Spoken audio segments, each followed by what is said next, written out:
দাপ্তরিকালীন সার্বক্ষণিক জাতীয় যুব দল ঢাকা সাবেক আহ্বায়ক কমিটির অন্যতম সদস্য জনাব শাহজাহান চৌধুরী, উপস্থিত আছেন জাতীয়তাবাদী যুব দল লালবাগ থানার সাবেক সকল সভাপতি বিএনপি নেতা জনাব তাসুদ্দিন হোসেন মাদলু, উপস্থিত আছেন জাতীয়তাবাদী যুব দল ঢাকা দক্ষিণের সাবেক সদস্যবৃন্দ এবং সকল থানা যুব দলের সাবেক সকল সভাপতি জনাব সাদা করিম লাগি, সাধারণ সম্পাদক রাজু এবং সকল থানা যুব দলের বিভিন্ন পর্যায়ের নেতৃবৃন্দ, লালবাগ থানা যুব দলের নেতৃবৃন্দ, ছাত্র দলের নেতৃবৃন্দ, মহিলা দলের নেতৃবৃন্দ, সবাইকে জানাই জাতীয়তাবাদী যুব দল ঢাকা দক্ষিণের পক্ষ থেকে শুভেচ্ছা ও অভিনন্দন। প্রিয় নেতৃবৃন্দ, এই মাসটি বিজয়ের মাস। এই বিজয়ের চিহ্ন ছিলেন আমার আদর্শ জনক শহীদ প্রেসিডেন্ট জিয়াউর রহমান, যিনি স্বাধীনতার ঘোষণা দিয়ে রণাঙ্গনে যুদ্ধ করে বাংলাদেশকে স্বাধীন করেছিলেন। একটি স্বাধীন ভূখণ্ড দেশের মানুষের লালিত স্বপ্নকে বাস্তবের রূপ দিয়েছিলেন শহীদ প্রেসিডেন্ট জিয়াউর রহমান। এই কারণে শহীদ প্রেসিডেন্ট জিয়াউর রহমানকে নিয়ে গর্ব করি আদর্শের জননী বেগম খালেদা জিয়াকে নিয়ে, যিনি 9 বছর লড়াই করে স্বৈরাচার এরশাদকে রাষ্ট্রক্ষমতা থেকে বিতাড়িত করে স্বৈর শাসনের ধ্বংসস্তূপ বাংলাদেশের গণতন্ত্রের পতাকা নিয়েছিলেন, বাংলাদেশের সংসদীয় গণতন্ত্র প্রতিষ্ঠা করে বাংলাদেশের প্রথম নারী প্রধানমন্ত্রী হয়েছিলেন। গর্ব করি তারেক রহমানকে নিয়ে, যিনি 100,000 নির্যাতনের মুখে দাঁড়িয়ে হিমালয়ের পর্বতের মতো অটল থেকে বাংলাদেশের গণতন্ত্রের পক্ষে, আইন শাসনের পক্ষে, সুশাসনের পক্ষে, মানবাধিকারের পক্ষে দাঁড়িয়ে বাংলাদেশকে নেতৃত্ব দিয়ে মাফিয়া সরকার মুক্ত করে বাংলাদেশকে স্বাধীন করেছিলেন। সেজন্য তারেক রহমানকে নিয়ে গর্ব করি। তাই আমাদের বিজয়ের মাসে, এই বিজয়ের মাস যেমন আমাদের কাছে অত্যন্ত গর্বের, তেমনি এই বিজয় মাসে বাংলাদেশে অনেক অপকর্ম সংঘটিত হয়েছিল 1971 সালে। সেই অপকর্মগুলা কি এই প্রজন্ম জানে না। দেশ যখন স্বাধীন হয়েছিল, পশ্চিমাদের সম্পদ যেমনি দখল করেছিল এই আওয়ামী দুষ্কৃতকারীরা, দখল করেছিল বাংলাদেশের সংখ্যালঘু হিন্দুদের সম্পত্তি এই আওয়ামী দুষ্কৃতকারীরাই দখল করেছিল। পর্যায়ক্রমে বাংলাদেশের সকল হিন্দুদের সম্পত্তি আছে, আওয়ামী লীগের নেতাদের বাড়ি করে যান, তাদের বাড়ির ঠিকানা পূর্বে কিন্তু হিন্দুদের সম্পত্তি। এই মাত্র সেদিন বলে গেলে হবে না, জগন্নাথ বিশ্ববিদ্যালয়ের সামনে বিশ্বজিৎকে কুপিয়ে হত্যা করেছিল এই আওয়ামী লীগের দুষ্কৃতকারীরা, ছাত্রলীগের সন্ত্রাসী গুন্ডা পান্ডারা। বিএনপি কাউকে কুপিয়ে হত্যা করে না। আজকে সংখ্যালঘু নির্যাতনের দোয়া তোলা হয়, সংখ্যালঘু নির্যাতনের দোয়া করা হয়। এই সংখ্যালঘু নির্যাতন করছে পর্যায়ক্রমে এই আওয়ামী লীগের সংখ্যালঘুদের সম্পর্ক করছে, বাংলাদেশ থেকে বিতাড়িত করেছে।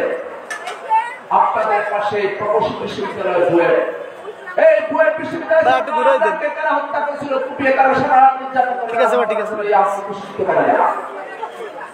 আমি বলবো, একটা কম্বল থেকে যখন আশ যাবেন তখন কম্বলের কিছু বাকি থাকবে না, ওখান থেকে আশ একটা পরে একটা আশ উঠবে।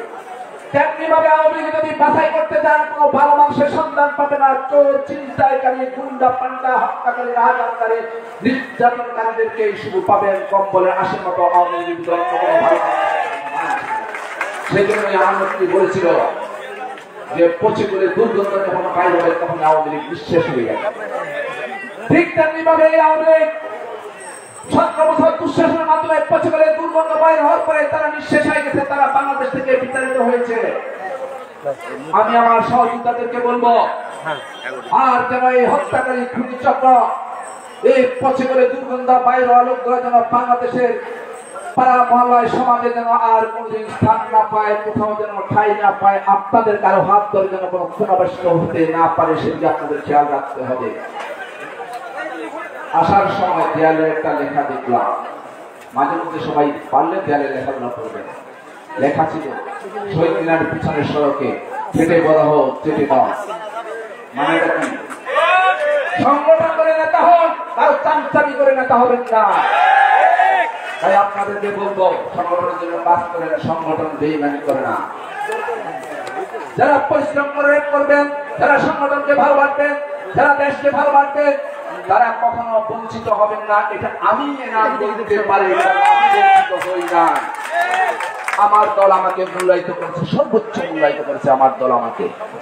তাই আপনারা যারা সংগঠনকে ভালোবাসবেন, সংগঠনের পিছনে শ্রম মেধা প্রয়োগ করবেন, আপনারা অবশ্যই মূল্যায়িত হবেন। বিএনপির ভারপ্রাপ্ত চেয়ারম্যান তারেক রহমান বলেছেন, আমার একদম মিছিলের শেষ স্মৃতিও পরিচয় পাবে যে পরিশ্রম করছে, যে মিছিলের যে আন্দোলন সংগ্রামে অংশগ্রহণ করেছে। আস্থা রাখতে হবে, বিশ্বাস রাখতে হবে দলের প্রতি, ভারপ্রাপ্ত চেয়ারম্যান তারেক রহমানের প্রতি। খুঁজে খুঁজে বের করবেন, যে কাজ করছেন তাকে অবশ্যই টেনে নিয়ে আসবেন, নেতৃত্বে নিয়ে আসবে। আর যারা সংগঠনের নেতৃত্বে আসবেন তারা মনে করবেন তারা বাংলাদেশের নেতৃত্বে এসেছেন, কারণ এই দেশটা আমার আপনার। আর এই দেশকে সবচেয়ে বেশি ভালোবাসে জিয়া পরিবার এবং বাংলাদেশ জাতীয়তাবাদী দল এবং অঙ্গ সংগঠন। তাই আপনাদেরকে বলবো, পিছনে অনেক মুরব্বীদেরকে দেখতে পাচ্ছি যারা নামাজ পড়ে মসজিদ থেকে এসেছে, আজকে নির্দ্বিধায় মসজিদে ইবাদত করতে পারছেন। কিছুক্ষণ আগে এখানে কোরআন তেলাওয়াত করেছেন, মুনাজাত করেছেন। সেদিন মাত্র শেষ হলো, যখন মুনাজাত করতে পারতো না, কারোর জন্য কেউ দোয়া করতে পারতেন না, মসজিদে ইবাদত করতে গেলে গোয়েন্দা সংস্থা লেগে থাকতো, কি বলতেছেন, কার বিরুদ্ধে কথা বলতেছেন, কোনটা বলতেছেন। আল্লাহ পাক রব্বুল আলামিন সেই দুঃশাসন থেকে, আযাব থেকে আমাদেরকে মুক্তি দান করেছেন। তাই আপনাদের কাছে অনুরোধ, বাংলাদেশের পাড়া মহল্লা যদি সম্প্রীতি বজায় রাখতে হয়, একে অপরের মধ্যে যদি সৌহার্দ্যপূর্ণ পরিবেশ থাকতে হয়, তাহলে এই দুর্বৃত্ত, এই দুঃশাসন, এই মাফিয়া সরকারকে আর বাংলাদেশের কোথাও জায়গা দেওয়া যাবে না। বাংলাদেশকে যারা ভালোবাসে, যারা বাংলাদেশের পক্ষে কথা বলে, যারা বাংলাদেশের পক্ষের শক্তি, তারাই বাংলাদেশের রাজনীতি করবে, অন্য কেউ নয়। যারা বাংলাদেশে খেয়ে পড়ে, বাংলাদেশের অক্সিজেন নিয়ে বাংলাদেশে আকাশ বাতাসে ঘোরাফেরা করে, অন্যের গান গায়, অন্য দেশের প্রশংসা করে, বাংলাদেশের স্বার্থ বিসর্জন দিয়ে অন্যের প্রসাব তুলে দেয়, তাদেরকে বাংলাদেশে আর কখনো জায়গা দেওয়া হবে না। প্রয়াত অর্থমন্ত্রী সাইফুর রহমান বলেছিলেন, যখন শান্তি চুক্তি হয়েছিল, সাংবাদিকেরা প্রশ্ন করছিল, আপনি শান্তি চুক্তি করতে পারেন নাই কেন, আপনারা পারেন নাই কেন? সাইফুর রহমান বলেছিলেন, সাংবাদিককে যেহেতু অনেক জুনিয়র ছিল না, সেজন্য পরে ভুক্ত, আমি যদি চাইতাম সকাল বিকাল 10টা 12টা চুক্তি করিতে পারিতাম আমার দেশের স্বার্থ বিসর্জন দিয়া। আমার দেশের স্বার্থ বিসর্জন দিনাই বলেই আমি কোনো চুক্তি করিতে পারি না, এটাই সত্য। সাইফুর রহমান দেশের স্বার্থ বিসর্জন দিয়ে কোনো চুক্তি করে নাই, বেগম খালেদা জিয়া দেশের স্বার্থ বিসর্জন দিবে এরকম চিন্তা করে না, বিদায় কোনো চুক্তি হয় না। সেই চুক্তির মাধ্যমে বাংলাদেশের সার্বভৌমত্বকে হুমকির মুখোমুখি করে দেওয়া হয়েছিল, তাদেরকে স্বায়ত্ত শাসনের কথা বলা হয়েছিল। আজকে পার্বত্য চট্টগ্রাম নিয়ে ষড়যন্ত্র হচ্ছে, কক্সবাজার নিয়ে ষড়যন্ত্র হচ্ছে। তাই মাঝে মধ্যে স্লোগান পাই, এত সুন্দর বাংলাদেশ শুনিয়া সিনা করলো শেষ, আসলে শেষ করলো এই বাংলাদেশকে। রঙে রঙে বাংলাদেশে 20% ছাড়িয়ে দিয়ে গেছে, মানুষের মধ্যে বিভেদ সৃষ্টি করেছে, অনৈক্য সৃষ্টি করেছে। কারণ যুগে যুগে দেখেছি, স্বৈর শাসন টিকে থাকতে হলে সবার মধ্যে বিভেদ সৃষ্টি করতে হয়, স্বাধীনতার পক্ষে সৃষ্টি করতে হয়, স্বাধীনতার পক্ষ বিপক্ষ সৃষ্টি করতে হয়, সুন্নি শিয়া পক্ষ বিপক্ষ সৃষ্টি করতে হয়। যখন মানুষের ঐক্যবদ্ধ থাকে, তারা দুঃশাসন বেশি দিন টিকে থাকতে পারে না, তারা সেজন্যই মানুষের মধ্যে বিভেদ সৃষ্টি করে। এই মাফিয়া খুনি হাসিনা বাংলাদেশের পদে পদে সব জায়গায় বিভেদ সৃষ্টি করে ক্ষমতাকে দীর্ঘায়িত করার চেষ্টা করেছিল। কিন্তু আমার নেতা, আমার অহংকার, বাংলাদেশের 18 কোটি জনতার নেতা, পরিচ্ছন্নতা রাজনীতির বিএনপির ভারপ্রাপ্ত চেয়ারম্যান তারেক রহমানের যুগোপযোগী সিদ্ধান্ত, মেধাবী সিদ্ধান্তগুলোর কাছে হাসিনা পরাজিত হয়েছিল। যেমনি ভাবে পরাজিত হয়েছিল 90 সালে স্বৈরাচারী এরশাদ পতনের পর বিবিসির সাথে সাক্ষাৎকারে বলেছিল, আমি একজন নারীর কাছে হেরে গিয়েছি, সেই নারী ছিল মহিষী নারী, আমার আদর্শের জন্য বেগম খালেদা জিয়া। কারণ খালেদা জিয়া এরশাদের কাছে কোনো আপোষ করেন নাই। হাসিনা লং ড্রাইভে গিয়েছিলেন, আপোষ করেছেন। একটা টক শোতে দেখছিলাম সুরঞ্জিত আর মধুর সাহেব ছিলেন সেদিন জাতীয় পার্টির মন্ত্রী, আর সুরঞ্জিত বাবু বড় বড় কথা বলতেছিলেন। মধুর সাহেব তখন বলেছিলেন, বাবু বড় বড় কথা বলেন, আমার কাছ থেকে ব্রিক পিস নিয়ে গিয়েছিলেন হাসিনার জন্য এরশাদের কাছ থেকে। আমরা ছোট মানুষ, আমরা সেগুলো শুনেছি। এভাবে রাত বিরাতে এরশাদের কাছ থেকে টাকা নিয়ে খুনি হাসিনা আপোষ করেছিলেন। বেগম খালেদা জিয়াকে কোনোদিন কিনতে পারে নাই, আপোষ করতে পারে নাই। সেজন্য একমাত্র বেগম খালেদা জিয়ার নামের আগেই লেখা হয় আপোষী, অন্য কারো নামের আগে নয়। আর তারই জ্যেষ্ঠ সন্তান, গর্বের সন্তান, গৌরবের সন্তান তারেক রহমান অনেক প্রলোভন দিয়েছিলেন, বিভিন্ন মাধ্যমে বলেছিলেন কত হাজার কোটি টাকা চাই, কত হাজার কোটি ডলার চাই। তারেক রহমান বলছে, এক পয়সাও না, শুধু বাংলাদেশ চাই, বাংলাদেশের নিরাপত্তা চাই, বাংলাদেশের মানুষের জন্য অধিকার চাই, অন্য কিছু না। তারেক রহমান সুদূর প্রবাসে থেকেও এদেশের জন্য 24 ঘন্টার মধ্যে 18 ঘন্টা জেগে আমাদের সাথে, জনগণের সাথে, সবার সাথে কথা বলে কাজ করেছিলেন বলেই এই মাফিয়া বাংলাদেশ থেকে বিতাড়িত হয়েছিলেন। তারেক রহমান কেউ পরাজিত করতে পারেন নাই, তারেক রহমান কোনো আপোষ করেন না। আমরা সেই নেতার কর্মে আপনাদেরকে পরিশেষে বলবো, ঐক্য থাকতে হবে, ঐক্যবদ্ধ রাখতে হবে সবাইকে। ঐক্যের কোনো বিকল্প নাই। আমরা যদি ঐক্যবদ্ধ থাকি, কোন ষড়যন্ত্র আমাদের কোনো ক্ষতি করতে পারবে না, বিভেদ সৃষ্টি করতে পারবে না। এই দেশে কোনো ষড়যন্ত্রকারী কোনো জায়গা নাই। আওয়ামী মাফিয়া বলছররা আর বাংলাদেশের রাজনীতিতে ফিরে আসতে পারবে না। যারা দিবস স্বপ্ন দেখতেছেন সেটা ভুল। যারা স্বপ্ন দেখাচ্ছে, বিভিন্ন মোবাইলে মেসেজ দিচ্ছে, এগুলো কোনদিন কার্যকরী হবে না। আমি এতটুকু বলতে পারি, আমাদের জীবদ্দশায় বাংলাদেশে আর আওয়ামী লীগ নামে কোন শব্দ আমরা দেখব না। যদি 100 বছর পরে সেটা যদি হয়, কখনো আজগুবিভাবে পরেরটা পরে দেখা যাবে। তাই আপনাদেরকে বলবো, এদেশ আমার, এদেশ আমাদের। সেজন্যই আমার নেতা বীর বাদল তারেক রহমান বলেছেন, সবার আগে বাংলাদেশ। এখানে কোনো আপোষ নাই।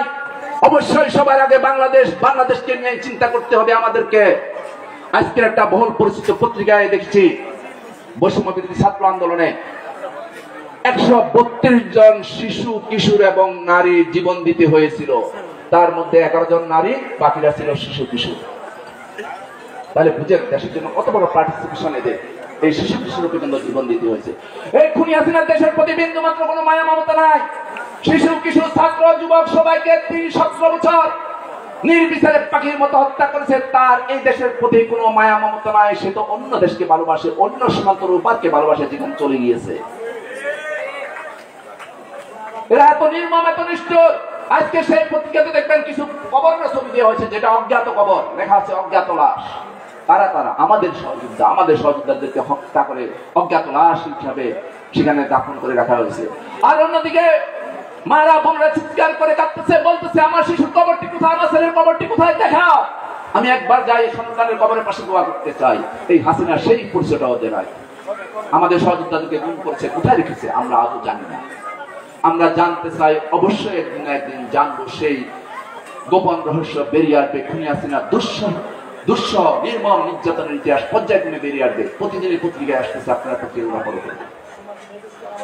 আমরা রাজপথে আছি, আমরা রাজপথে থাকবো। পাড়া মহল্লা, এখানে মুরব্বিয়ান, ছাত্র, যুবক যারা আছেন সবাইকে বলবো, দেশকে ভালোবাসেন, দেশের প্রতিটা কর্মকাণ্ডে সজাগ থাকুন। কে কি বলতেছে, কোন কথাটা দেশের বিপক্ষে যাচ্ছে, সেটাও খেয়াল রাখতে হবে আমাদেরকে। আপনাদেরকে সচেতন হতে হবে, গণতন্ত্রের প্রতি সচেতন হতে হবে। আপনাদের ভোটের জন্যই, দিনের ভোট, দিনের জন্য, জনগণের ভোটের জন্যই তারেক রহমান লড়াই করে যাচ্ছেন। তিনি বলেছেন, কেউ একবারে বেশি 2 বার প্রধানমন্ত্রী হতে পারবে না। আর যে প্রধানমন্ত্রী হবে তাকে জনগণের সামনে এসে জবাব দিতে হবে, জনগণের জবাবদিহিতার মুখোমুখি হতে হবে। স্বচ্ছতার জন্য স্বচ্ছ শাস্তি বিদায়ী, এই কথাগুলো বলেছেন তারেক রহমান। তারেক রহমানের স্বপ্ন বাংলাদেশকে ক্ষুধামুক্ত করবে, বাংলাদেশকে দরিদ্র মুক্ত করবে, বেকার মুক্ত করবে। তিনি বেকারদের জন্য বলছেন, বেকারদেরকে বেকার ভাতা দেওয়ার সিস্টেম চালু করবেন। অর্ধশিক্ষিত বেকারদেরকে ট্রেনিং এর মাধ্যমে স্কিল ওয়ার্কার সৃষ্টি করে তিনি কর্মসংস্থানের ব্যবস্থা করবেন। খেটে খাওয়া মানুষের কথা চিন্তা করে তারেক রহমান বলেছেন, যারা অসহায় দরিদ্র তাদেরকেও কর্মসংস্থানের ব্যবস্থা করা হবে। কিভাবে করবেন? তাদেরকে প্রশিক্ষণের মাধ্যমে, হাতের কাজ শিখার মাধ্যমে তাদেরকে বিদেশে কর্মসংস্থানের ব্যবস্থা করবে।